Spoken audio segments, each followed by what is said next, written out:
what's going on, y'all? T-Bob here. And Jake as well. And you're about to watch a little OTB LSU. We're going to give you all the latest, greatest between LSU football, baseball, women's basketball, softball, and everything in between. Bottom line, if you want to talk Tigers, keep it locked, subscribe, like it, and we hope you enjoy it. Okay, so SE Media Days were last week. We were there in Nashville. It was great, all that. During the week, though, Jake, we were, kind of the constant commentary was who would be selected to finish first in the West. And especially now that it was no longer going to be in Hoover, Alabama, where the voting's always maybe going to have a bit of a thumb on the scale for the Crimson Tide, would LSU finally be the preseason favorite? And I guess it shows our own kind of biased lens in which I view this through, in that I thought objectively there was a very good case to be made for LSU being the pick to win, simply because the Alabama question marks versus how complete LSU looks to be, especially when it comes to starters. However, it appears that the Crimson Emperor's shadow looms large, and his influence has not been forgotten quite yet, Jake, as in the end, by a score of 165 to 117, the Alabama Crimson Tide are once again picked to win the SEC West. Yeah, I'm not surprised, I guess, that Alabama was chosen, because we would get mixed answers whenever we'd ask somebody, whether they sat down with us when we interviewed them or just out and about in the city. We were like, hey, where are you leaning? And we got about half and half. And so I thought maybe it would be a little bit closer regardless of who was going to be on top there. But, 165 to 117 is more than I thought it would be. I felt like we might have even gotten more LSU than Alabama, but I guess when it came time, because your name is on your ballot when you hit submit, they didn't want to be on freezing cold takes. There was a lot of people that said, I think, it just every time we've ever gone against Alabama, they've turned out to do this, that, and the other. I'm like, yeah, but every season is different. True. Like, don't vote off what you think and where you're going to be if it doesn't play out. Who do you think is the actual best team in the West? And so some of that, I think, is a little bit of misconception when you look at maybe some of these tallied votes, because I heard too many people say, well, I don't want to go against Alabama, more than actually stacking the two teams up against each other. Not that it matters, but stacking them up and saying, okay, well, I actually think LSU could be the better team. I did get some interesting rumors thrown my way that I would say are okay sourced, right? So I don't know that, I wouldn't say this is for sure, but again, okay sourced that the Tyler Buckner is actually looking like he's going to win that job. If Tyler Buckner wins that job, I feel pretty good about where LSU stands. Yeah.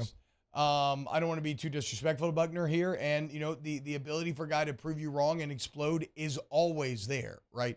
But he didn't look overly impressive last season. Then again, he's kind of thrust into it, right? Obviously, and maybe I don't know. Maybe another year with Tommy Reese and better athletes at Alabama, better supporting cast. The process changes things, but coming out with no spring and now having to make it happen this fast during camp, that would be interesting. If they could have Tyler Buckner start and still win the West over a team like LSU that's going to bring Jaden Daniels to bear. One of the things that I thought would be an advantage initially for Tyler Buckner was, okay, well, Saban's going to bring in Tommy Reese, and because Bill O'Brien was with him for so long, they had the same terminology, but surely he's going to let Reese come in with his terminology, and everybody that you talk to within that program over in Tuscaloosa are like, no, it's still going to be the same terminology. So I'm like, okay, well, there goes Tyler Buckner's advantage. Yeah. I thought that would be a big advantage for him because he would know the offense. Well, that's gone,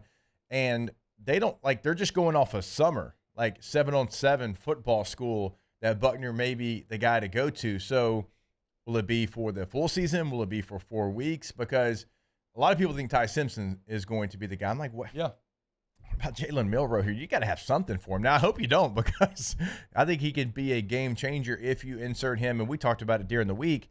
So if Buckner is the guy, that just tells you how far behind the other guys are. Yeah, I completely agree. And to show you that really it's kind of the Alabama brand maybe winning this vote more than anything else, LSU had more players named first team All-SEC, 6-5. And also they had the first team quarterback. As the media votes, Jaden Daniels first team All-SEC. Malik Neighbors, first team. Will Campbell. So you're telling me you have a first team wide receiver, first team left tackle, and first team quarterback, and yet that team's not going to be the favorite to win the West. Again, that speaks to the brand that Saban has built there. Shout out to Mekhi Wingo, Mason Smith, and Harold Perkins, all finding their way to the first team as well. Yeah, we talked about it. The middle of that defense is going to be, I think, the best in the country, not just the conference. You're talking about two true All-American candidates in Wingo and Smith, and then Harold Perkins is going to be on the All-American team somewhere. We just don't know what position because he's going to line up in a couple of different spots. And then you look at a guy, because I know you're going to get to the second team and the third team, T, but a name you will not see is Omar Spates. Now, he was on the ballot. Some names from transfer guys were not on the ballot for whatever reason. Omar Spates was actually on the ballot, and it yet again, SEC fans, just like they don't know about Devin Leary at Kentucky, they don't know about Omar Spates and what he did at Oregon State. This was a first-team all-conference Pac-12 member, and he can't even get on the first three teams in the SEC. And that is not because of the Pac-12 and the SEC. It's because if you actually watch the film, they just don't know who this middle linebacker who's sideline to sideline has gained 15 pounds since he's been here is. Well, and let's be clear, dude. Like we kind of joked about on Friday, the media voting is a bit of a joke. I don't think as much when it comes to the teams, because I feel like you can have pretty good understandings of like the teams and its dynamics and where it's going to the coaches. When it comes to a player-by-player basis, I mean, they got us voting on like deep snappers and stuff, right? And kickoff specialist. Yeah, and so would shout out Nathan Dibbert, second team kickoff specialist from LSU. Yes. Slade No Roy. fullback. No. But a kickoff specialist. I didn't know what KOS meant, honestly. I had to look it up. Yeah, I know. I had to see that abbreviation. Slade Roy, first team or second team deep snapper. Shout out Mace Taylor, second team tight end.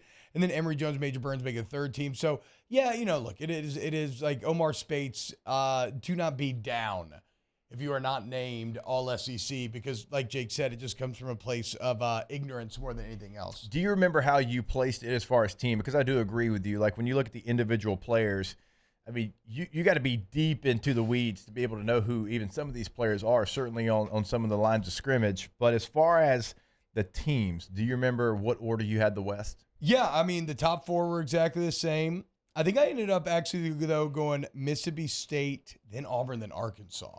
That's me too. Which maybe sounds a bit crazy given KJ Jefferson, but I just felt like a little disrespect for Mississippi State coming on late as they return a lot. They still have Will Rogers. 8 guys coming back on offense. Yeah. I know it's a different offense. I think I went LSU, Bama, Ole Miss. Oh, excuse me. I did go LSU first. My bad. Okay, LSU, Bama, Ole Miss, A&M, Auburn. No, Mississippi State, Auburn, Arkansas. So we had the same order, flipped Ole Miss and A&M. Yeah. It sounds like. Yeah, exactly. I'm kind of high on A&M. And then on the East, I think it was the same, except we put Florida last. I went Georgia, Kentucky, Tennessee, South Carolina, Missouri, Vanderbilt, Florida. Are you in Kentucky second? I did. Damn. Wow, Jake, what incredible takes. I mean, those guys, they're just the best. I think so. And if you think so, again, hit the like button, subscribe, ring the bell so you get notifications when we post every single day here on OTB LSU.